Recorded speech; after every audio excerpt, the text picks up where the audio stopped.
All right, so since we're doing that, ladies and gentlemen, thank you for tuning in to another episode of a special episode, because this particular episode, I think we're going to cross stream. This is going to be the 757 Renaissance Man meets LVAD talk, and I'm sitting here talking to my boy John Stratton. You guys may be familiar with Mr. Stratton from the LVAD Talk podcast because he came on as John Stratton, perfusionist. But now we're going to have a conversation with John Stratton, the man. How are you doing, sir? I'm doing great, brother. Thank you. Thank you. So if anybody has caught the last couple minutes of us talking, this is how me and you communicate, and this is how we get down. We're both. I always embrace the term blurred or black nerd, and like it or not, bro, you won. I'm definitely one. I'm definitely one. A multi nerd, a uber nerd. Right. So, first of all, happy birthday. Thank you. Yeah, just turned 54 today. Black don't crack. So how's it feel? Do you feel, 54 or? I feel fantastic.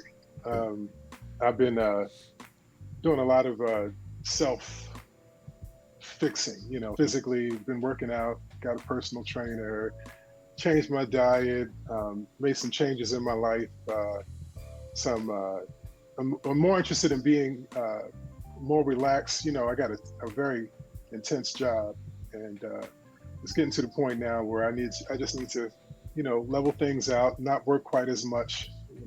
The 60, 70, 80-hour work weeks are beginning to wear down on me. I like to focus more on metamaterials and some of the products that we'd like to introduce to the market besides the undervest. But in the meantime, I've just been, feeling great. So it's many layers to John Stratton. We have the perfusionist, we have the entrepreneur, we have the Renaissance man. Where do we begin? I don't know. This is your show. You tell me what you want me to talk about. What's on your mind? So with John, you guys got to realize he is an incredible person, but extremely humble. So it's hard to have these conversations with John. I tell you what. A little bit about me. I've always been a nerd, but I come from a family of nerds and artists, and it's nothing for me to get in the lab, whether it's the kitchen, the yard, or whatever it is, and come up with new stuff and try to, if it's cooking, if it's, inventing something or studying or whatever. I just love to keep my mind going. And lately I've been able to do some stuff that's actually helped people. So that's why there's many layers. I get bored and I want to just keep on doing these new things. And I got some stuff looking forward to doing this year. One of the things that I do every 5 years, when I turn 49, that whole year leading up to becoming 50, I did something fantastic every month. So that in 2017, when I turned 50, that whole previous year, I had traveled all over the world and, done some stuff with my wife and my friends, and my grandson was born, and it was a great year. So it's 5 years later, I'm 54 today, leading up to my 55th. I plan on doing something very similar. But it's going to be more internal stuff, health-wise, physically, feeling better, being pain-free, having great mobility, being stronger.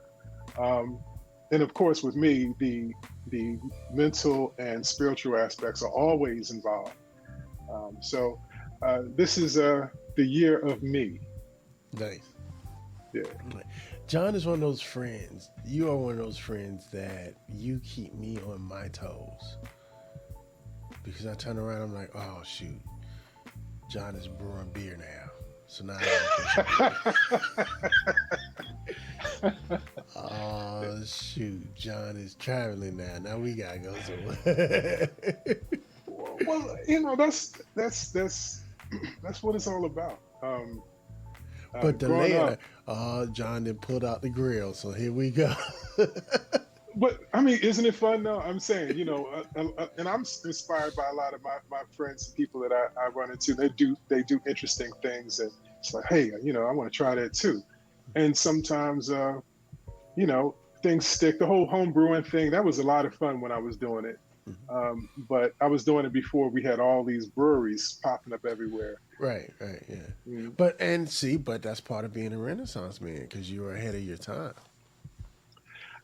So this term Renaissance man, my father was a true Renaissance man.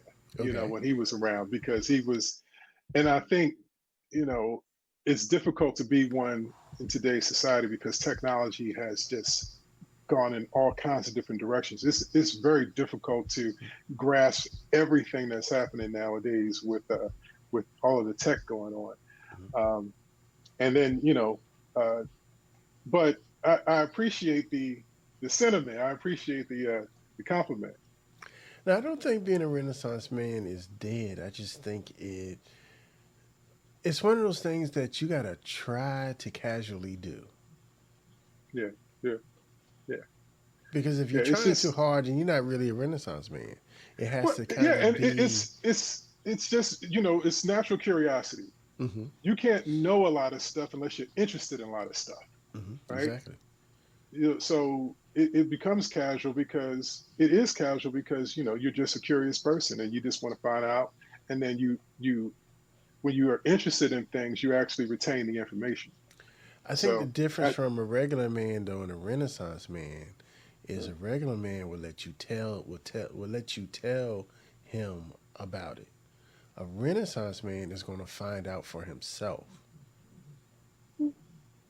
Whatever that well, may be research, be traveling, be visiting, just tasting. yeah, yeah, and that's where the interest comes in. You have to be interested in the stuff to go figure it out and go learn about it. You have to actually, want to acquire the information. And you're right. And especially in today's society, everybody is interested in quick little sound bites. Hmm. If you want to have a theological discussion, on social media, that's just a joke because everybody wants a one or two sentence answer to some of the most perplexing and complex philosophical questions that the world's ever known. But you can't do it real quick. So people who uh, are really curious about things, who really want to know, they take the time to actually get into the minutia to really understand and learn what it is that the topic they're interested in. Um, so I think that is what kind of separates people.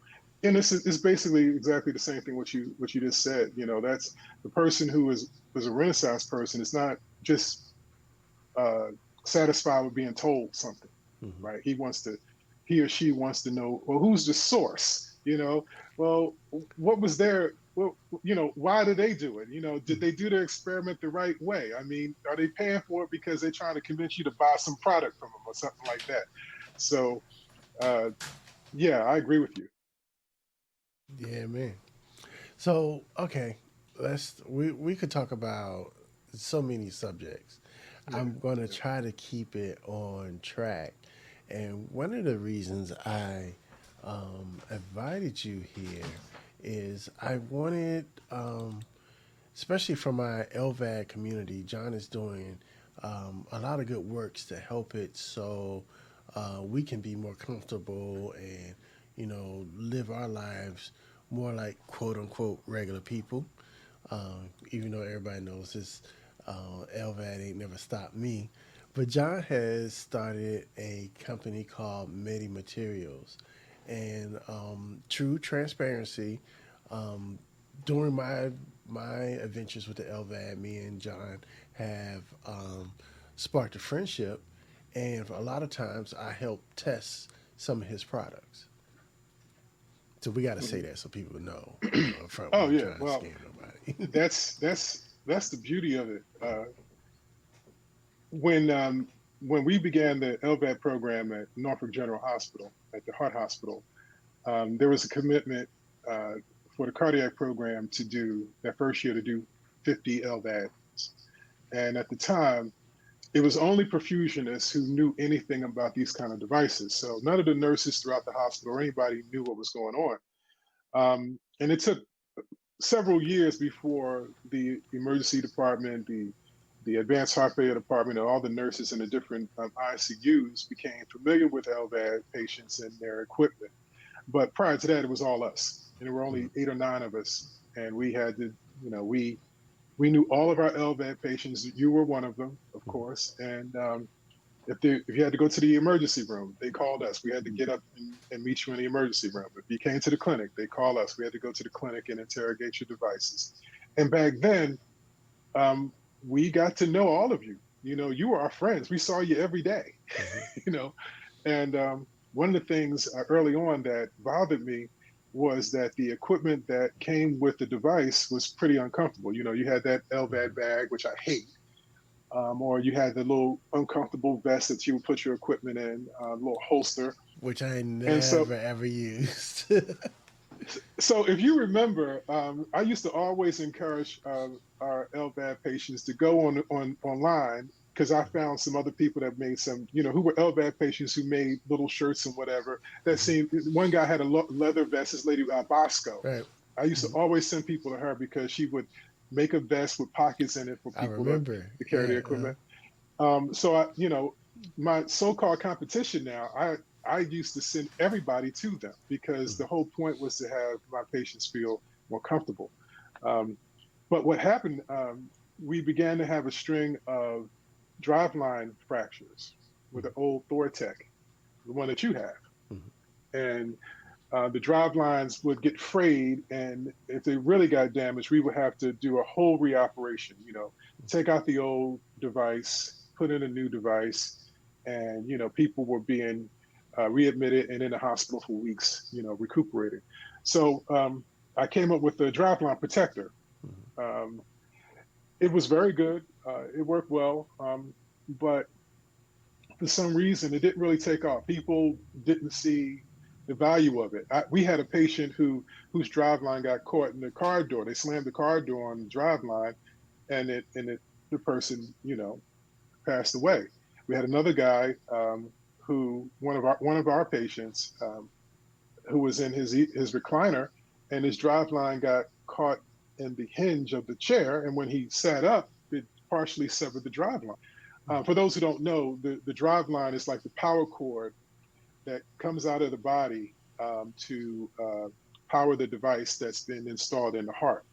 So the power cord comes out of the body or the drive line and hooks up to a little computer and then hooks up to your power supply, either 2 batteries or you can plug it into the wall, as Sean, I'm sure, has told you many times.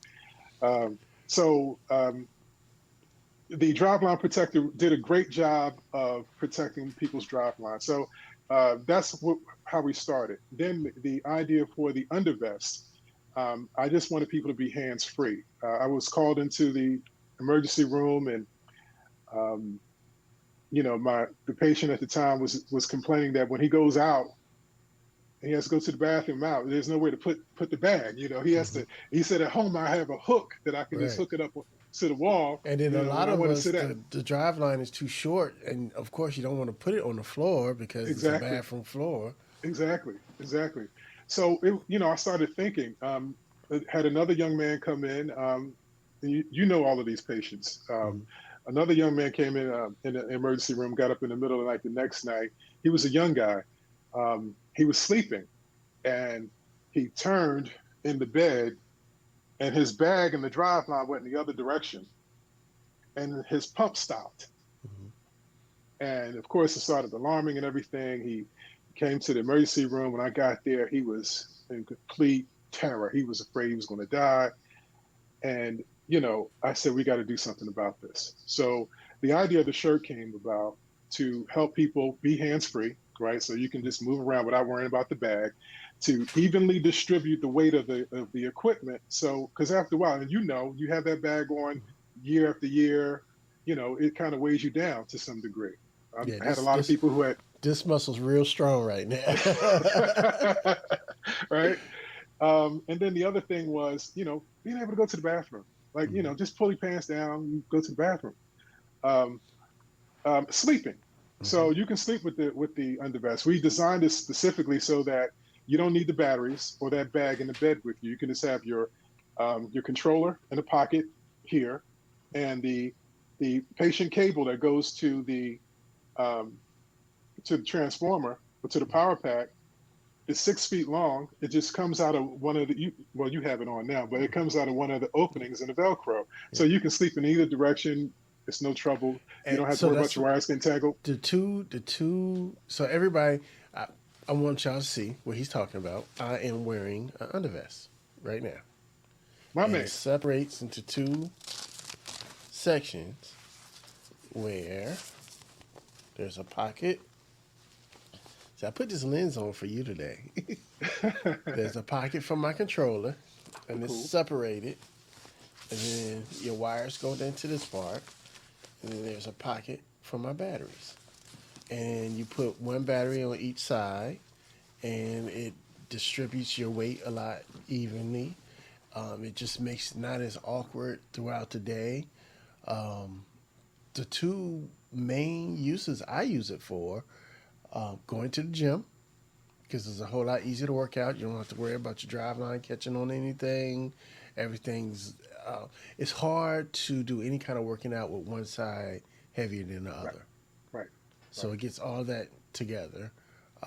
If I know I'm going to be doing a lot of walking, I'll take it with me, or sleeping, because no matter how I'm sleeping, as long as the cord is coming out of the front here, I can roll over in any direction and not pull anything.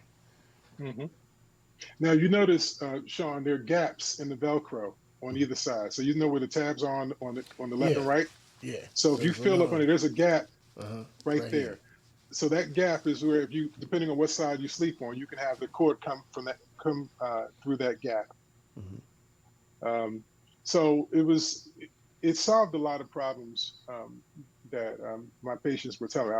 I of course do not have an LVAD, but I was able to learn from you, what you got, what you needed, what was Right. comfortable. I remember when you tried it out once when we first got it started, and you wanted to see if you could drive with it. So we went. He took me on a ride with the with his shirt on, and we were driving around. He didn't have to worry about that bag and all of that. So that was kind of cool too. Yeah, because driving, when you're driving, you got that bag and it's sitting on your arm right here. Hmm. You know, we from the South. We like to. Right, And you right, can't whip it right with sometimes that bag right. hits you. So I wanted my friends, you guys to be comfortable. So when you look on the website, all of the people who I have who are wearing the device are actual friends of mine who are patients at my institution, and all of them help me.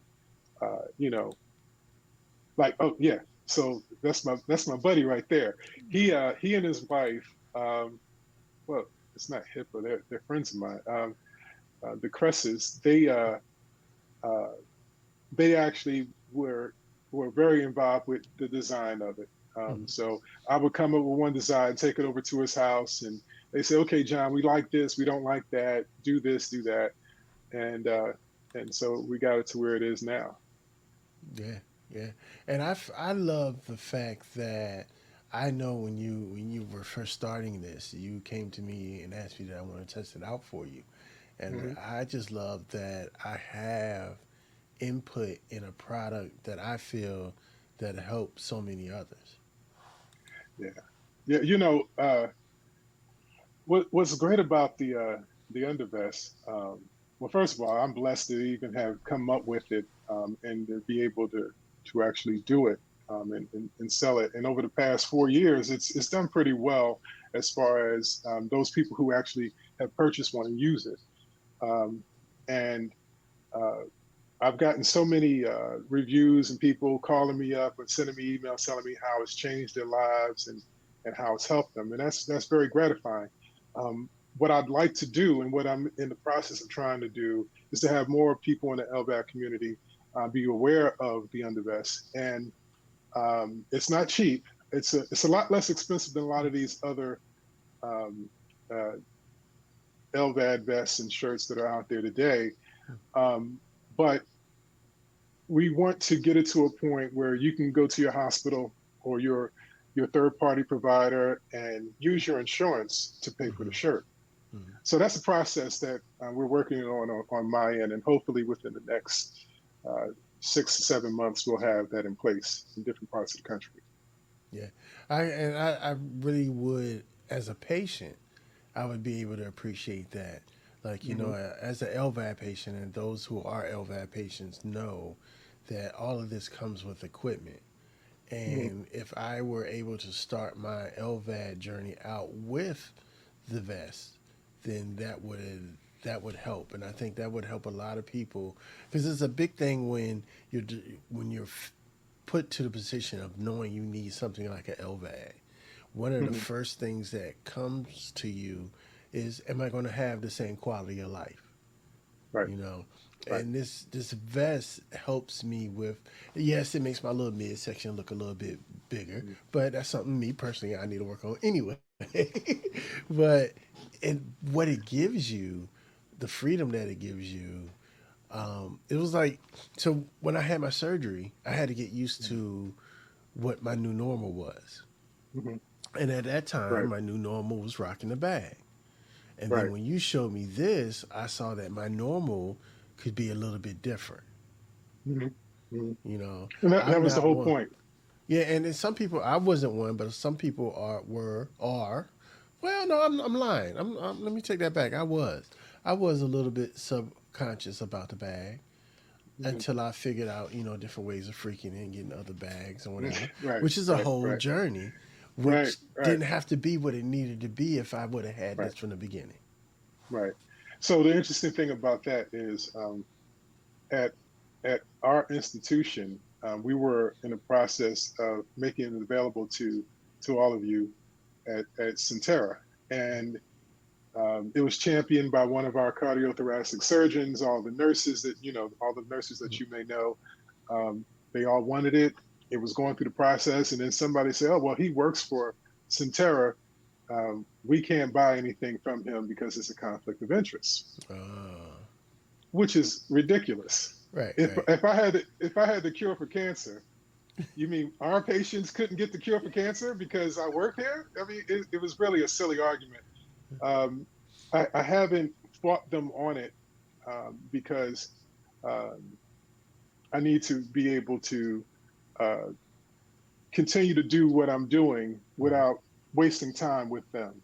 When Duke or Inova or any of our competition are offering the LVAD shirts to their patients, Mhm. I'm sure they're going to come to me and tell me, well, it wasn't a conflict of interest at all. So, Yeah, and if you uh, get put on with the insurance company, they don't have no say so in it anyway.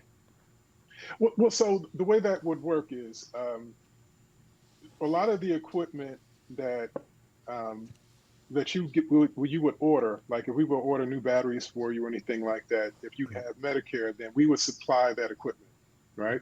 Which means that we have to purchase it, right? Mhm. So um, it will be the same thing with the LVAD shirt. So there is a billing code for, LVAD vests and LVAD shirts, which my shirt falls under. The undervest falls under that criteria. So any hospital will be able to um, uh, apply for reimbursement from the insurance companies or Medicare because the shirt it has a medical billing code. Mhm. But again, with Centera, because I work there, they came up with this whole thing. But that doesn't stop me from doing it anywhere else, Mhm. and that's exactly what we're in the process of doing. Yeah, man. Yeah, yeah. I really like mine. And I feel like I have a vested interest in it.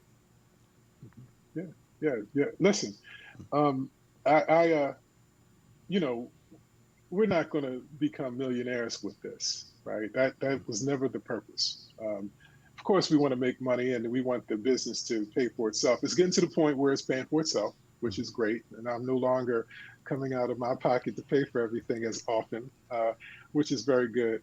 but we really want to get it to the point where it's self-sustaining, and that we get orders and people are able to use their insurance rather than coming out of their pocket, because it's not cheap. We started off with our pricing very low, Mhm. um, and that was because of me personally, because I knew all of you guys personally, and I didn't want to add more trouble to an already uncomfortable situation with this LVAD. You know, money is always an issue with people, so we kept our our margin as low as possible, to help. Um, and then when COVID hit, we had a, I think we dropped the prices 20%, 20 or 30% for COVID all of 2020, and going to the beginning of 2021 for the same reason. Mhm. We're not necessarily in it to, get money from people. We're really in it so that we can help people. Um, but it's still a business, and so we've had to approach it from a different angle now. So again, the main thrust for this year, and hopefully by 2022, we will have it available with many hospitals who have heart programs around the country, God willing. Yeah. As a patient, it is absolutely great. Good. I'm glad. I'm glad. Let's get more people to, hopefully more people will see this podcast and take a look at it and just try it out. I think it'll help a lot of people. Now, the undervest is situational. For instance, many women, especially younger women, who want to show off their figures, Hmm. it, the undervest is not a good thing for you, right? Because it sits around your midsection But I where think it's situational for everybody, and it's all well, about yeah, having the yeah, choice. Because right. all the time, I don't wear it all the time, Mhm. but there's certain situations where I definitely am going to wear it. You know. Right, and I feel the same way about those people who are concerned about their figure. Like you said, if you're in the gym, you know, okay, you want to be cute, but if you're working out or you're home doing housework, Right. use Right. the Yeah. use the shirt, Hmm. be hands free, and there's a time to be cute, and then there's a time that that's not quite as important. Hmm. Uh, and I still encourage people to use other type of methods to be comfortable. There's some people that use the football girdle. I think that's a Hmm. great idea, Hmm. right? And people say, well, John, why don't you come up with a similar thing? It's like, no, why would I? Look, you can get a It's football girdle already for a thing, you can right? get it for $15. I mean, if I make it and go through the whole trouble, you have to pay me $150. It's like, no, Right. just use the football. But again, that's situational as well. Mhm. Um, so, but I'm a little excited about some of the things that we're going to be doing. We're going to right now we've been exclusively um, targeting our LVAD community because of course, my experience with you and others.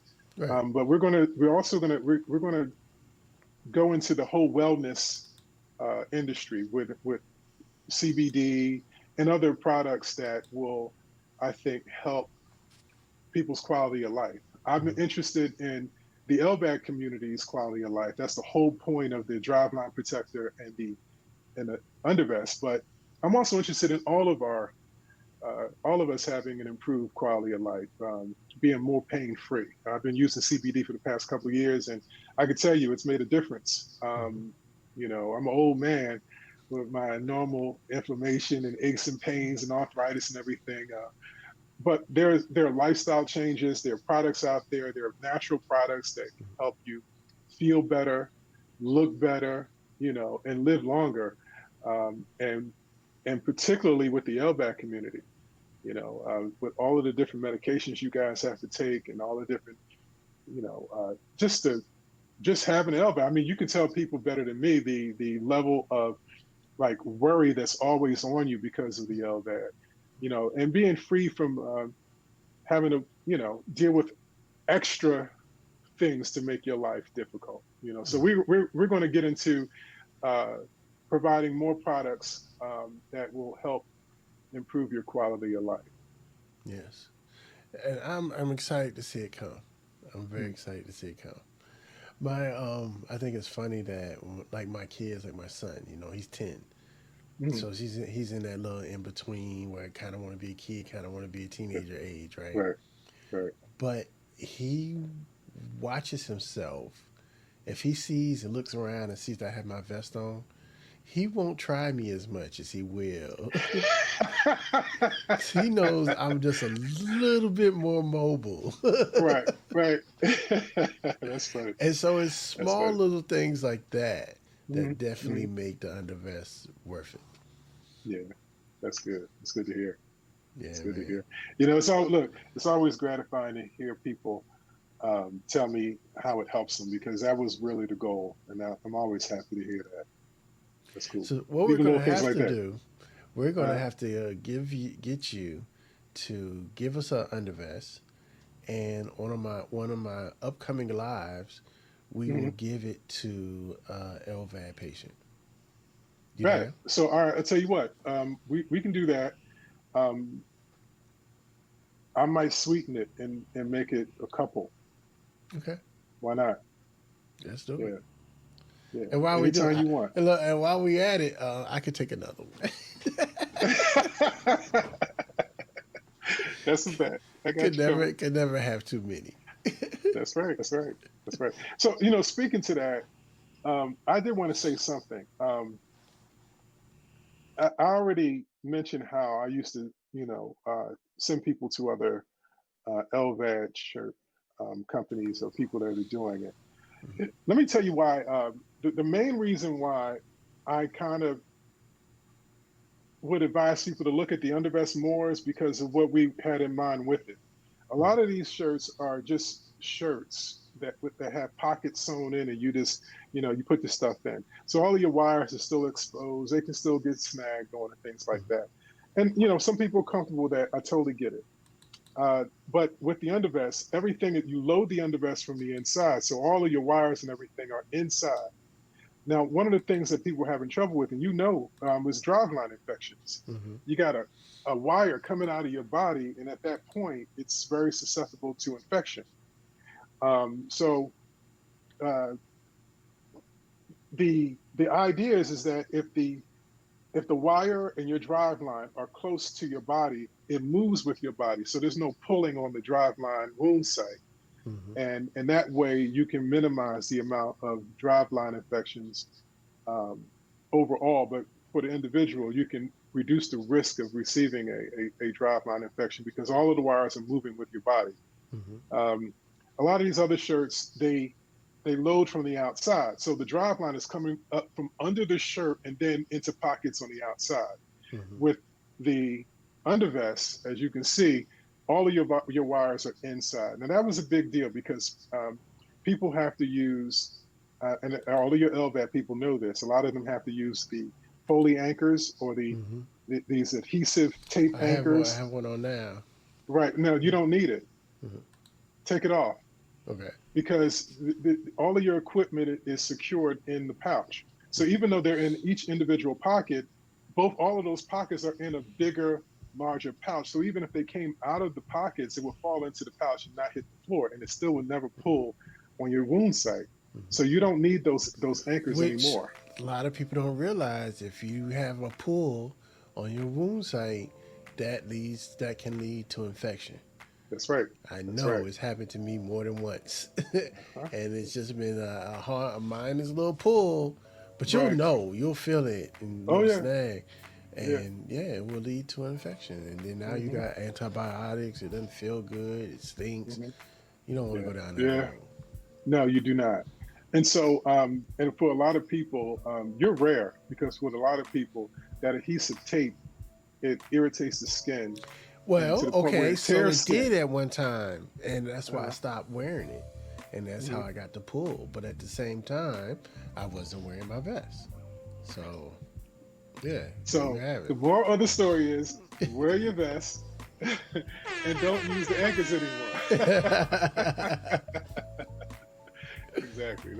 Yeah. Um, so it's all those kind of things. And then another thing that happens is so we've been selling the undervest for 4 years now, and we have customers all over the country, and we even have some international customers, which is great.